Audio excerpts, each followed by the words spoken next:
નમસ્કાર વિદ્યાર્થી મિત્રો, આપણે ગયા લેક્ચરની અંદર નિયમ 2 આંકડાશાસ્ત્રમાં મધ્યક શોધવાની રીતનો અભ્યાસ કરી ગયા છીએ.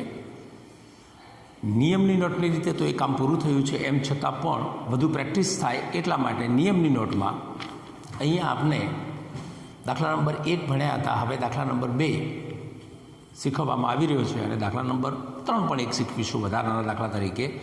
એ પણ આપણી નિયમની નોટમાં લખવાનો રહેશે. આ દાખલાની વિશેષતા એ છે કે મધ્યક આપી દીધો છે, મધ્યક 18.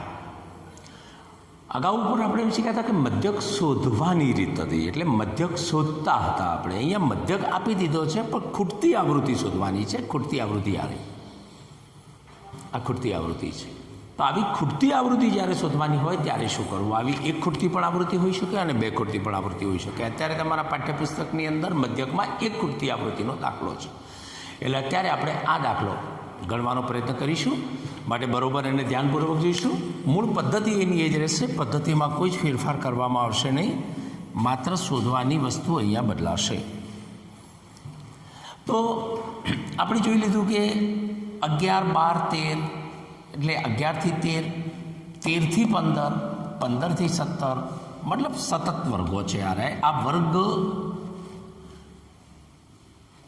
વર્ગ સીમા બિંદુઓવાળા વર્ગો આપણને આપેલા છે. વર્ગ સીમા બિંદુઓવાળા વર્ગો આપેલા હોય ત્યારે વર્ગ લંબાઈ શોધવા માટેની સીધી જ વાત આપણે કરેલી છે કે 11 થી 13, તો 13 ઓછા 11, તો 13 ઓછા 11 અહીંયા લખીશું 13 ઓછા 11 બરાબર 2.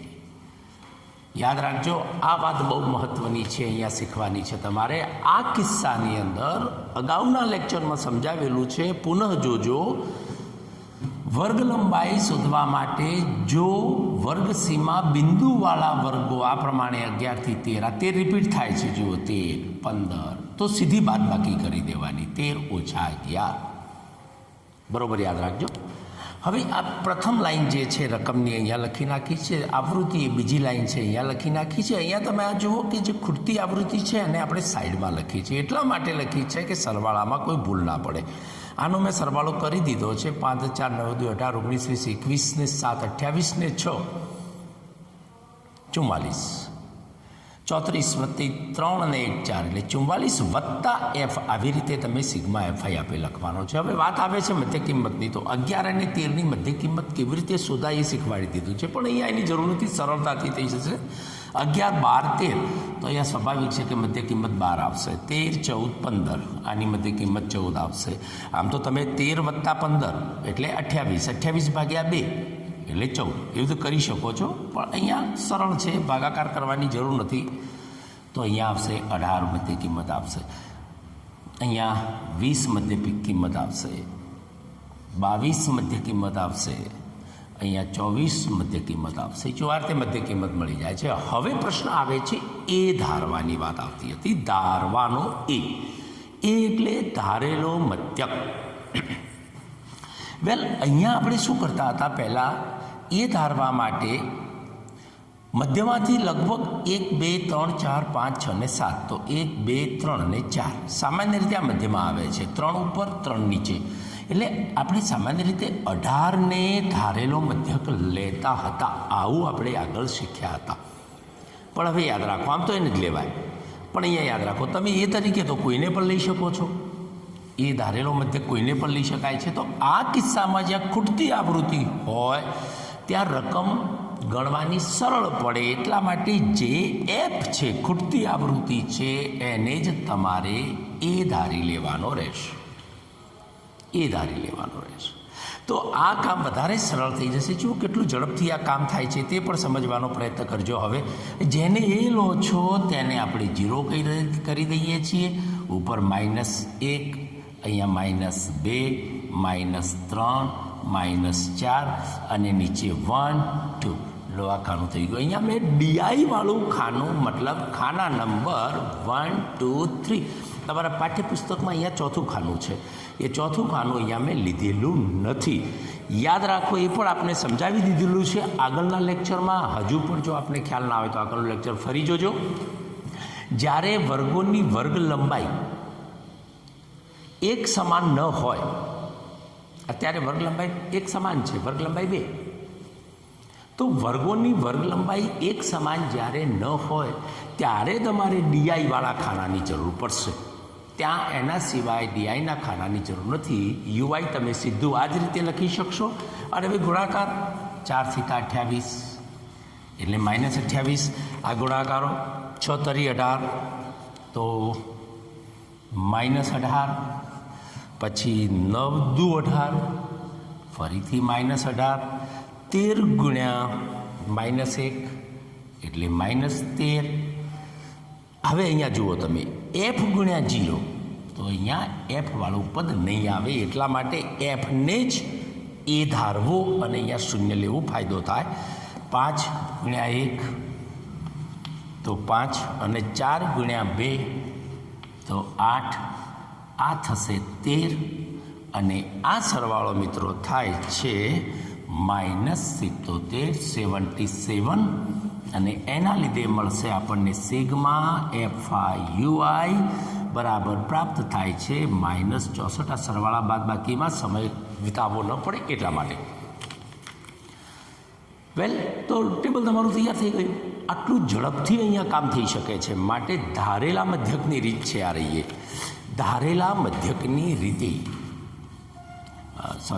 પદ વિચલનની રીતે આ દાખલો ગણેલ છે.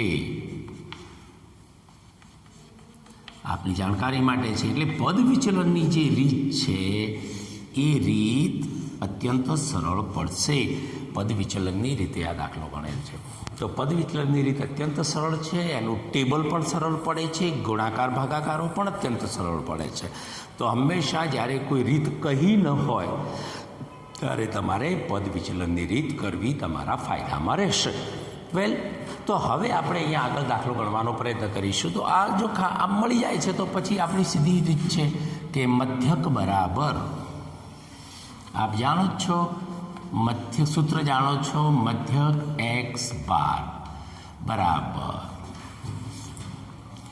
a પ્લસ સિગ્મા FIUI અને ઇન્ટુ h ભાગ્યા સિગ્મા FI.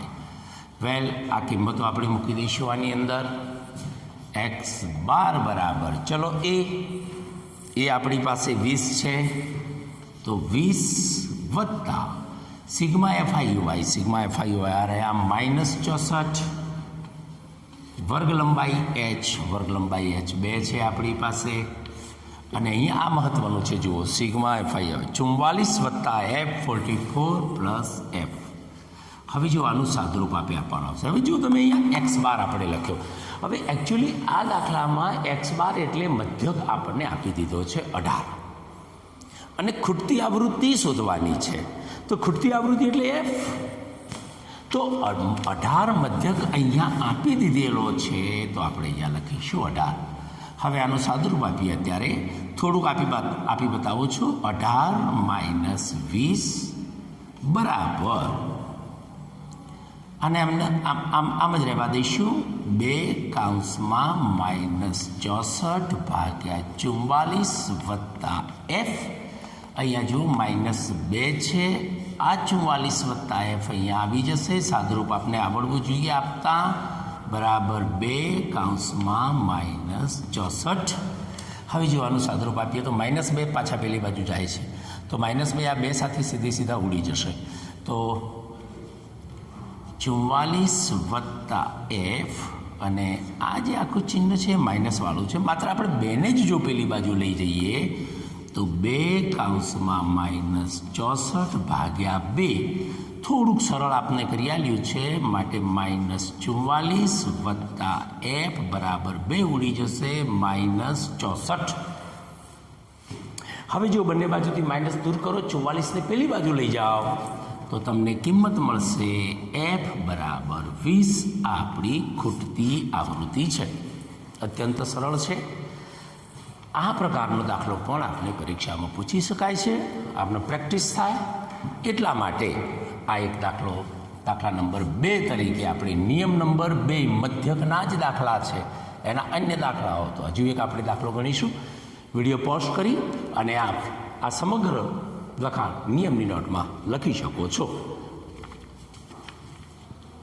અહીંયા ખાસ યાદ રાખજો, આ ખૂટતી આવૃત્તિનો દાખલો કહેવાય. ખૂટતી આવૃત્તિ.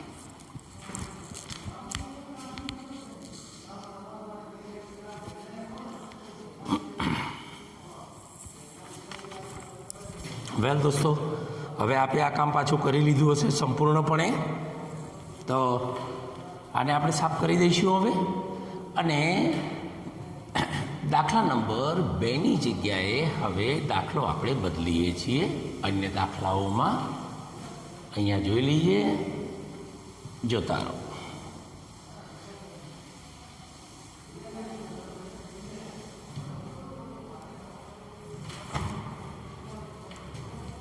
હવે અહીંયા આપણે રકમ બદલીશું. એટલે રકમ બદલાય છે એટલા માટે આ જે વિગતો છે આ વિગતો અહીંથી નીકળી જશે. ટેબલ એનું એ જ રહેશે અને બીજો કોઈ ફરક આની અંદર નહીં પડે. જો બધી જ એની એ વસ્તુઓ રાખવાની છે આપણે, જેમ જરૂર પડશે તેમ. અત્યારે આપણે એની રકમ લખીશું, તો રકમ તરીકે લખીશું દાખલા નંબર 3. હવે જો દાખલા નંબર 3 મને અહીં લખવો ન પડે એટલા માટે આપણે જણાવી દઈએ કે આ રકમ ક્યાંથી લીધેલી છે. તો પાઠ્યપુસ્તક પેજ નંબર આપણે જાતે લખવાનો રહેશે. પાઠ્યપુસ્તકમાંથી પેજ નંબર 237, પેજ નંબર 237 પરનો દાખલા નંબર 5, આમ ગણો તો સ્વાધ્યાય 14.1નો દાખલો છે. આ દાખલો છે. હવે તમે અહીંયા રકમ એની લખી આપી જાતે લખવાની રહેશે. રકમ અહીં લખવી, તો આપ અહીંયા રકમ લખજો. મારે સમયનો ઉપયોગ કરી શકાય મિત્રો, અને એનાથી પણ મહત્ત્વની વસ્તુ એ છે કે જગ્યા આપણને મળી રહેશે એટલા માટે.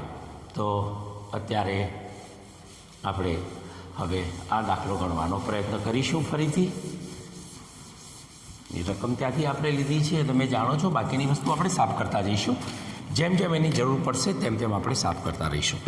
વેલ, તો હવે એ રકમ આપ ત્યાંથી લખજો. પણ અહીંયા એક વિશેષતા છે એટલા માટે આ દાખલો આપણે લઈએ છીએ. તો એના વર્ગો જુઓ તમે ધ્યાનપૂર્વક. 50 થી 52, 53 થી 55, 56 થી 58, 59 થી 61 અને 62 થી 64. હવે આ વર્ગોની ખાસિયત તમે જુઓ. 52 પછી અહીંયા 53 આવે છે, એટલે આ વર્ગ સીમા વાળા વર્ગો છે. સીમા બિંદુ નથી અહીંયા. તો આની બહુ જ અગત્ય ક્યાં જરૂર પડે છે? વર્ગ લંબાઈમાં. તો વર્ગ લંબાઈ અહીંયા આપણે ખાસ વિચારવાની છે કે આ દાખલાની વર્ગ લંબાઈ કેટલી આવી શકે છે. તો આની વર્ગ લંબાઈ h તમને અગાઉના લેક્ચરમાં શીખવાડેલી છે કે જ્યારે આવી રીતે વર્ગ કન્ટિન્યુટી ન આવતી હોય, 52 પછી 53 આવતા હોય, તો આમાંથી આને બાદ કરવા પડે. 52માંથી 50 જાય એટલે 2, એમાં 1 ઉમેરી દેવાનું. તો અહીંયા તમને વર્ગ લંબાઈ 3 મળશે. આ ખાસ સમજવાનો પ્રયત્ન કરજો. 2 નહીં મળે. અગાઉના દાખલાની જેમ અહીંયા વર્ગ લંબાઈ આપને 2 નહીં મળે. વેલ, આગળ ઝડપથી કામ કરીશું. 15, 110, 135,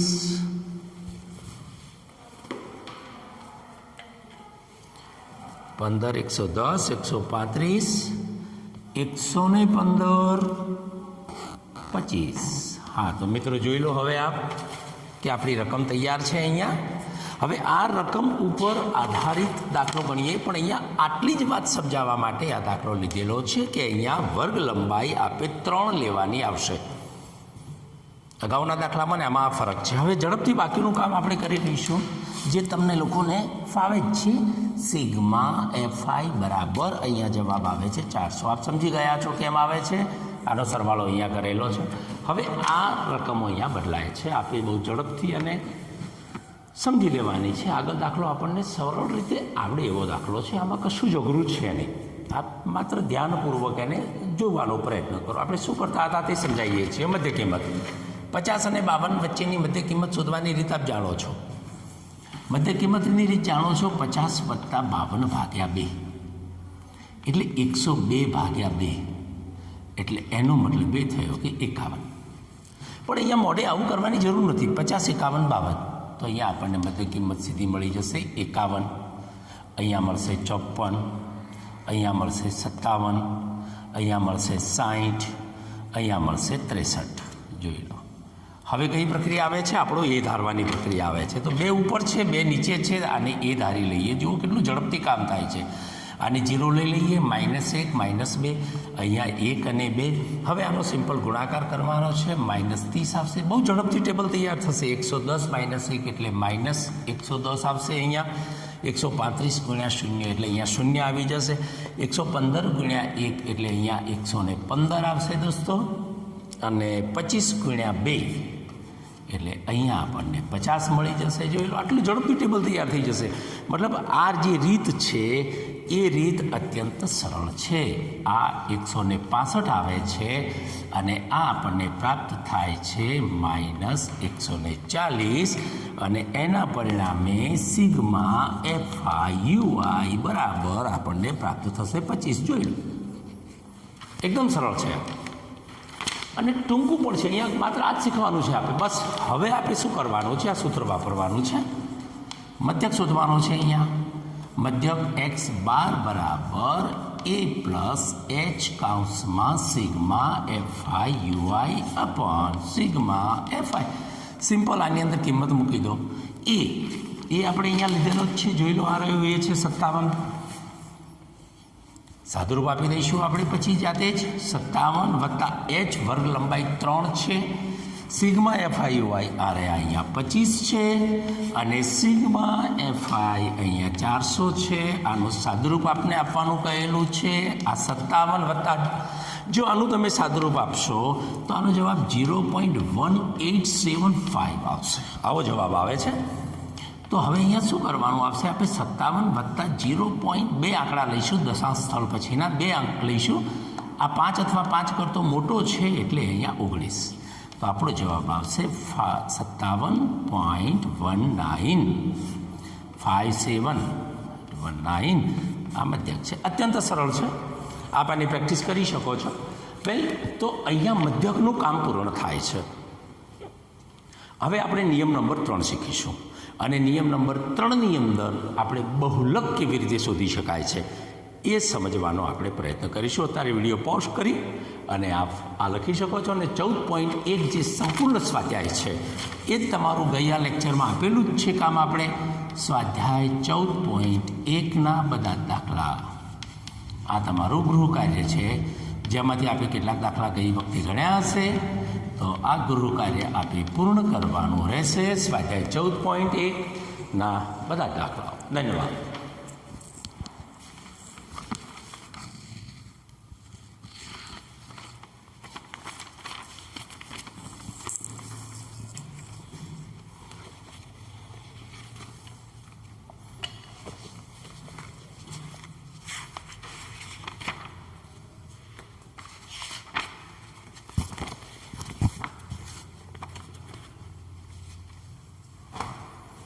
હા, તો વિદ્યાર્થી મિત્રો, આપણે આ કામ કરી લીધું હશે અને હવે આપણે ગણવા માટે જઈશું બહુલક. વેલ, તો આને હવે આપણે સાફ કરી દઈશું ટોટલ અને બહુલકને પણ આજે પૂર્ણ કરવાનો અહીંયા પ્રયત્ન કરીશું. માટે બરાબર અહીંયા આપણે હવે ધ્યાન આપવાનું રહેશે. બહુલક, એના પછી આવશે મધ્યસ્થ. અત્યારે આપણે બહુલક ગણીશું એટલા માટે આપણે અહીંયા લખીશું હવે નિયમ નંબર 3 બહુલક. 2 નિયમ સુધીનું કામ પૂરું થઈ ગયું છે. બહુલકને અંગ્રેજીમાં મૂળ કહેવાય છે અને આમ એની સંજ્ઞા છે જે. જો આમાં પણ 2 પ્રકારના બહુલક આવે છે. એક અવર્ગીકૃત માહિતીનો બહુલક. અવર્ગીકૃત માહિતીનો બહુલક. હવે અહીંયા આપણે સમજાવવા સિવાય સીધું ઉદાહરણ આપણે લઈ લઈશું તો આપણે બહુ ઝડપથી ખબર પડી જશે. ઉદાહરણ 1, આ વર્ગીકૃત માહિતી કહેવાય 2, 5, 2, 3, 4, 2, 9 નો બહુલક શોધો. ધોરણ 9માં આપ શીખી ગયા છો. તો અહીંયા આપ જાણો છો કે જે અવલોકન સૌથી વધુ વખત આવે છે 2, તો 2 એનો બહુલક કહેવાય. તો બહુલક z ઇઝ ઇક્વલ ટુ 2. ચલો એક બીજું ઉદાહરણ પણ અહીંયા લઈ લઈએ છીએ. આ વર્ગીકૃત માહિતી છે 5, 8, 7, 9, 5, 7, 4, 2 નો બહુલક શોધો. બહુ સરળ છે, ધોરણ 9માં ભણી ગયા છો એટલે આની અંદર આપણે વધુ સમય લેતા નથી. આનો સીધો જવાબ આપણે આપીશું બહુલક z ઇઝ ઇક્વલ ટુ, જે અવલોકન સૌથી વધારે વાર આવતું હોય તેનો બહુલક કહેવાય. તો એક 5, 5, 7, 7 આ 2 અવલોકનો સૌથી વધારે વાર આવે છે તો બહુલક બનશે 5 અને 7. ચલો એ જ પ્રમાણે ઉદાહરણ નંબર 3 લઈએ. 2, 3, 0, 1, 8 નો બહુલક શોધો. અહીંયા પણ આપ સમજી લો, જે અવલોકન સૌથી વધુ વખત આવતું હોય એને બહુલક કહેવાય.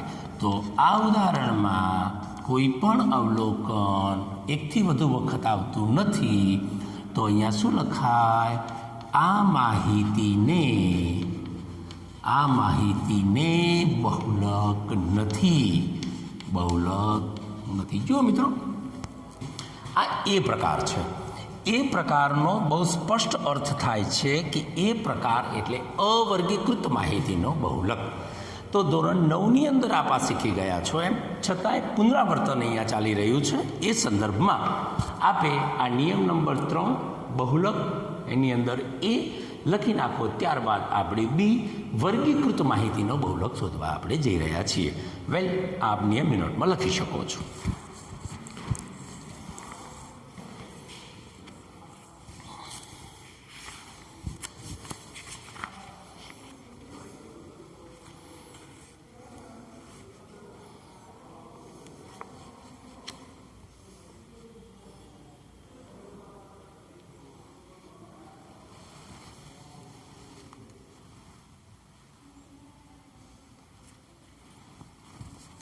વેલ દોસ્તો, આપણે આ કામ કરી લીધું હશે હવે. હા, તો આને આપણે હવે કાઢી લઈશું અહીંથી. અને જે વર્ગીકૃત માહિતીનો બહુલક આપણે શીખવાનો છે, ખાસ કરીને એને આપણે સમજવાનો પ્રયત્ન કરીશું. એક જ પ્રકારના આની અંદર દાખલા આપેલા છે, આપણે આવડી જશે. બહુ અઘરું કામ નથી આ રહ્યું, અત્યંત સહેલો પ્રકાર છે આ રહ્યો તે. તો અહીંયા આપણે હવે લખીશું બી વર્ગીકૃત માહિતીનો બહુલક. હવે વર્ગીકૃત માહિતીનો જ્યારે આપણે બહુલક ગણવા જઈ રહ્યા છીએ ત્યારે આને સીધું જ ઉદાહરણથી જ આપણે એનો અભ્યાસ કરીશું. તો સૌથી પહેલાં એક એનું ઉદાહરણ લઈશું. તો આ રહ્યું ઉદાહરણ 1. તો આપણે સૌથી પહેલાં આમાં ઉદાહરણથી મિત્રો શરૂઆત કરીશું. તો ઉદાહરણ તરીકે લઈએ છીએ સીધું જ વર્ગ. તો વર્ગ છે આપણી પાસે 1 થી 3, 3 થી 5. અહીંયા જ આપણે સમજાવીશું દરેક વિગત. 5 થી 7, 7 થી 9 અને 9 થી 11. જો અહીંયા આપ માહિતી જોઈ શકો છો અહીંયા. અને અહીંયા લઈએ આપણે આવૃત્તિ. કયા પ્રકારની માહિતી છે તે ખબર પડવી જોઈએ. 3 થી 5 એટલે વર્ગ સીમા બિંદુવાળી રકમો છે, એટલે વર્ગ લંબાઈનું અહીંયા તમારે ખાસ ધ્યાન રાખવું પડશે એટલા માટે. વેલ, 7, 8, 2, 2 અને 1 આ આપણી રકમ તૈયાર થઈ ગઈ. ઉપરની માહિતીનો બહુલક મેળવો. જો દોસ્તો, હવે આ માહિતીનો બહુલક જો તમારે કોઈ પણ માહિતીનો આવી વર્ગીકૃત માહિતીનો બહુલક જો આપે પ્રાપ્ત કરવાનો હોય, વર્ગીકૃતમાં પણ આપ અહીંયા લખી શકો છો વર્ગીકૃત માહિતી અને વર્ગાંતર કોઠો વધારે સ્પષ્ટ કરવા માટે અહીંયા લખી શકો છો વર્ગાંતર ટેબલ બહુલક શોધવો. વર્ગાંતર ટેબલ છે આ આપણા પાઠ્યપુસ્તકની અંદર જે બધા દાખલા આપ્યા છે એ દાખલાઓની અંદર બધાની અંદર જ આ પ્રમાણે. હા, જો વર્ગાંતર ટેબલ ના આપ્યું હોય, સાદું ટેબલ આપ્યું હોય તો અગાઉ શીખવાડ્યું તેમ જ અત્યંત સરળ. ચલો એ સાદા ટેબલનો પણ એક દાખલો આપણે પછી લઈશું. અત્યારે આ દાખલો કરવાનો આપણે પ્રયત્ન કરીશું. બહુ જ સહેલો દાખલો છે, માટે આને જરાક ધ્યાન આપજો. હવે જ્યારે આપણે આ દાખલો ગણીએ છીએ ત્યારે આની અંદર સૌથી પહેલાં આપે બહુલકીય વર્ગ નક્કી કરવો પડે છે. બહુલકીય વર્ગ, હવે આને યાદ રાખજો, બહુલકીય વર્ગ કોને કહેવાય? તો જે આવૃત્તિ સૌથી વધારે છે, જે આવૃત્તિ સૌથી વધારે છે તે આવૃત્તિવાળો વર્ગ બહુલકીય વર્ગ કહેવાય. યાદ રાખો. તો બહુલકીય વર્ગ 3 થી 5 છે. યાદ રાખજો બરોબર. બહુલકીય વર્ગ કોને કહેવાય? તો આપણી રકમમાં જે વર્ગની આવૃત્તિ સૌથી વધારે, જુઓ 7, 2, 2, 1, જ્યારે આની 8 છે, જે આવૃત્તિ સૌથી વધારે હોય વર્ગની તે આવૃત્તિવાળો વર્ગ એટલે 3, 5. તો બહુલકીય વર્ગ આપણો બને છે 3, 5. આની બહુ જરૂર પડશે. હવે બહુલકીય વર્ગ એકવાર આપણને પ્રાપ્ત થઈ જાય પછી આપણે કેટલીક માહિતી એકત્ર કરવાની છે.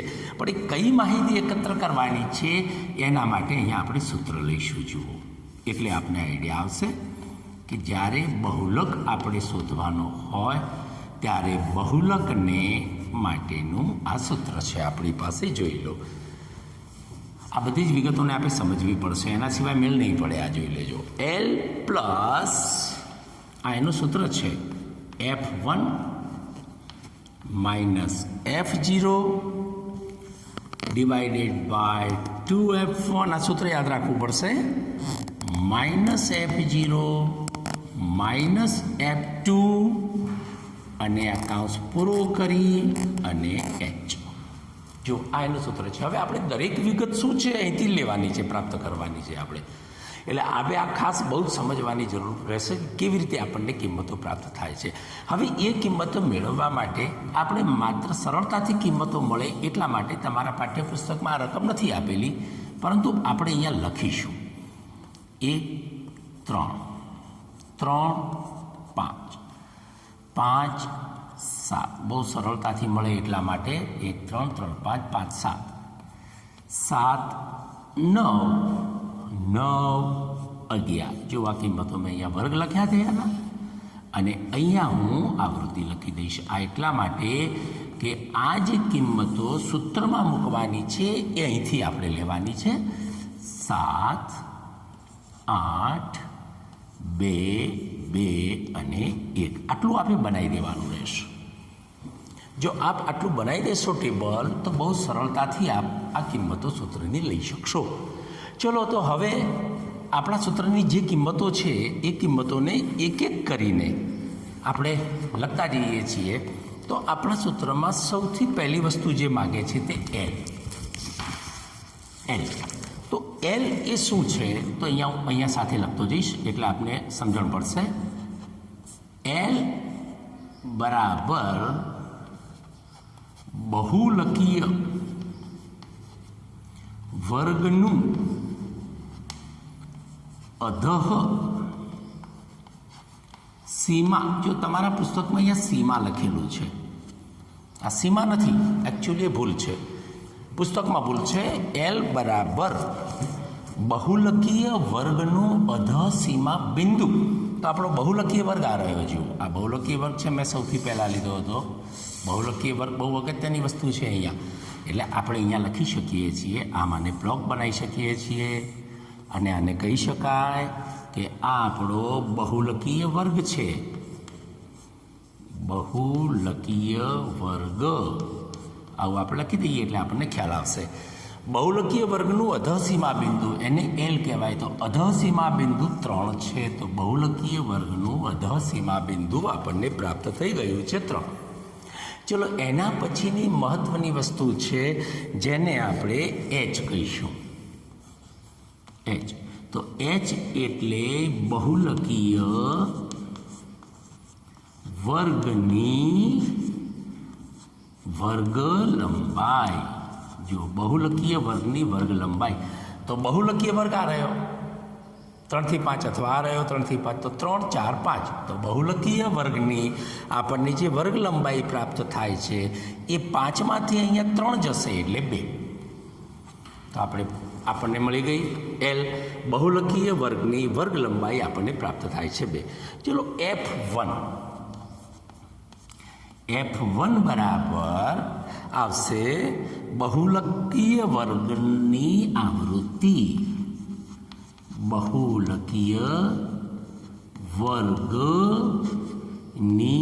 આવૃત્તિ.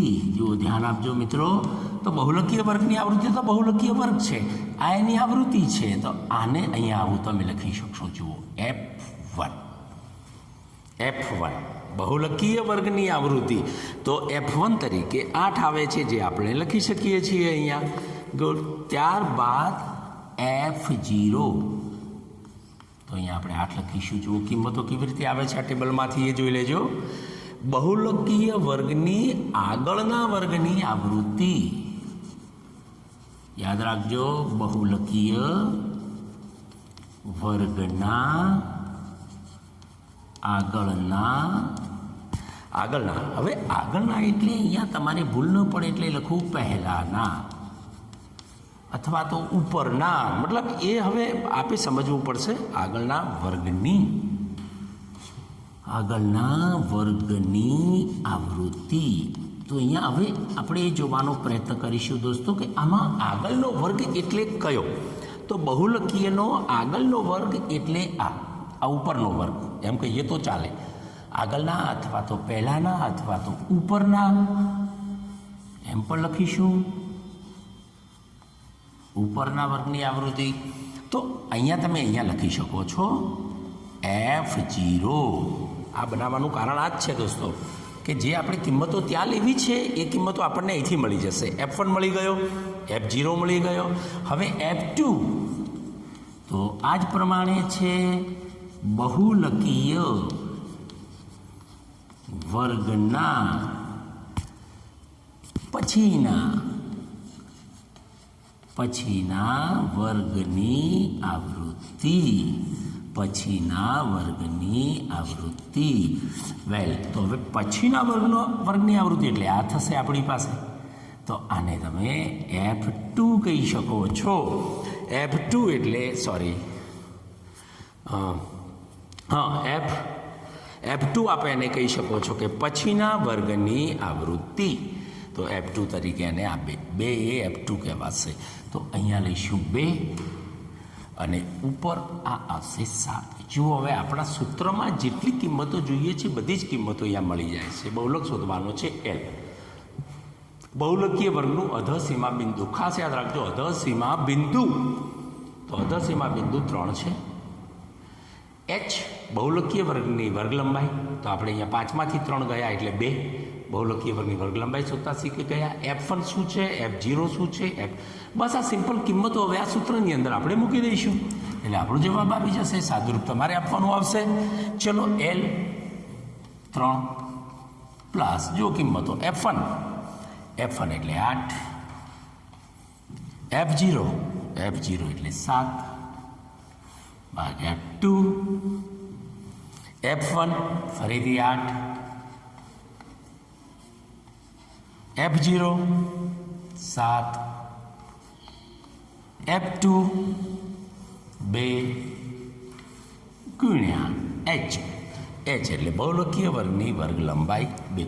મિત્રો, આનું સાદુરૂપ આપવાનું છે અને જ્યારે તમને આનું સાદુરૂપ આવડી જશે તો સાદુરૂપ આપતા એનો જવાબ આવશે 3.286. આ થયો બહુલક. અત્યંત સરળ દાખલા છે. આની અંદર આ થયો બહુલક. આપ સમજી શકો છો કે બહુલક કેવી રીતે શોધી શકાય છે. આપણે આ શીખ્યા છીએ વર્ગીકૃત માહિતીનો બહુલક છે. વેલ, આપ આ વિડીયોને પોઝ કરી શકો છો અને બહુલક શોધી શકો છો. અવર્ગીકૃત માહિતીનો બહુલક આપણે અત્યારે જ શીખવાડીએ છીએ. વિડીયો પોઝ કરી અને આ વિગત લખી અને આને તૈયાર કરવાની રહેશે.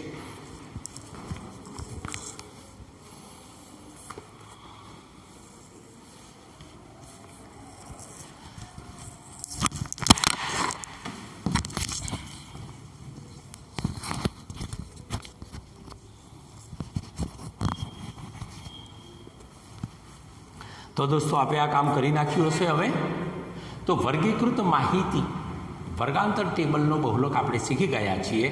હવે આપણે અહીંથી એક સી લઈએ છીએ જે શું બતાવશે જોઈ લઈએ છીએ. આપણે ફરીવાર આને સાફ કરી દઉં છું દોસ્તો. અને હવે અત્યંત એકદમ સરળ દાખલો છે કે જે પણ કદાચ પરીક્ષામાં આપને પૂછાય તો આપનું કામ થઈ જશે. જો આની અંદર એક ત્રીજો પ્રકાર પણ આપણે ભણી લઈએ છીએ બહુલકમાં, સી. અહીંયા આપણે લઈશું વર્ગીકૃત માહિતી ખરી, વર્ગીકૃત માહિતી ખરી, પરંતુ વર્ગાંતર કોઠો નહીં, સાદા કોઠાનો બહુલક. સાદા કોઠાનો બહુલક કેવી રીતે શોધાય? અત્યંત સરળ છે, મોઢે આવડી જાય એવું છે. એનું ઉદાહરણ લઈ લઈશું એટલે આપને ખ્યાલ આવી જશે. જોઈ લો કે અહીંયા એક ટેબલ આપણે બનાવી દઈશું આવું, બરાબર. વિકેટ અને મેચ. તો જો કેટલું સરળ છે આપ જોઈ લેજો. અત્યંત સરળ છે. વિકેટ અને મેચ આવું એક ટેબલ, સાદું ટેબલ આપણે બનાવવાનું છે. અહીંયા આપ જાણો છો સાદા કોઠાનો બહુલક છે 0 1 2 3 4 5 6. આને સાદો કોઠો આપણે કહી શકીએ છીએ, જેને અગાઉ ઉપર પણ મધ્યકમાં આપ ભણી ગયેલા છો. અત્યંત સરળ છે. ધારો કે અહીંયા એક મેચમાં 0 રન કર્યા છે, બીજી એક મેચમાં 1 રન કર્યા છે, 3 મેચની અંદર 2 વિકેટ લીધી છે. 3 મેચમાં 2 વિકેટ, બીજી 2 મેચોમાં 3 વિકેટ, એક મેચમાં થઈને કોઈએ 4 વિકેટ લીધી, એક મેચમાં 5 વિકેટ, એક મેચમાં 6 વિકેટ. વેલ, આ આપણી આવૃત્તિ થઈ ગઈ. હવે આની અંદર જો તમારે સરળતાથી જવાબ આપણે માહિતીનો બહુલક જોઈતો હોય તો સિમ્પલ વસ્તુ છે, આવૃત્તિ છે. તો આનો જવાબ કેટલો સરળતાથી આપને મળશે સાદા કોઠામાં તે જોઈ લો. બહુલક ઝેડ બરાબર કઈ આવૃત્તિ સૌથી વધારે છે? હમણાં આપણે વાત કરી ગયા હતા 3. આ આવૃત્તિ સૌથી વધારે છે માટે એની ઉપરની લાઈન વિકેટ, તો 2. બહુલક 2 છે. જે આવૃત્તિ સૌથી વધારે હોય, સૌથી વધુ આવૃત્તિ ના ઉપરનું ખાનું બહુલક કહેવાયેલું. એકદમ સરળ રીતે આપણે લખી લીધું છે. આપણી આવૃત્તિ છે, સૌથી વધુ આવૃત્તિ 3 છે, એની ઉપરનું ખાનું 2, તો બહુલક 2. તો વર્ગીકૃત માહિતીમાં સાદો કોઠો હોય તો એનો બહુલક આ રીતે આપ શોધી શકો છો. વેલ, આના માટે સમગ્ર તમને ઘરકામ આપવાનું છે. તો ગૃહ કાર્ય આ બહુલકના મુદ્દા માટે આ રીતે રહેશે. તો આપણે એક તો ગણવાનું છે ઉદાહરણ નંબર 4, ઉદાહરણ નંબર 5 પાઠ્યપુસ્તકમાંથી, ઉદાહરણ નંબર 4, ઉદાહરણ નંબર 5, ઉદાહરણ નંબર 6, ઉદાહરણ નંબર 6 અને સ્વાધ્યાય 14.2ના બધા જ દાખલાઓ. આટલું ગૃહ કાર્ય આપે બહુલક હેઠળ કરવાનું છે. વેલ, વિડીયો પોઝ કરી આપ આ લખી શકો છો અને બહુલક સુધીનું સંપૂર્ણ કામ આપે પૂરું કરવાનું રહેશે. ધન્યવાદ.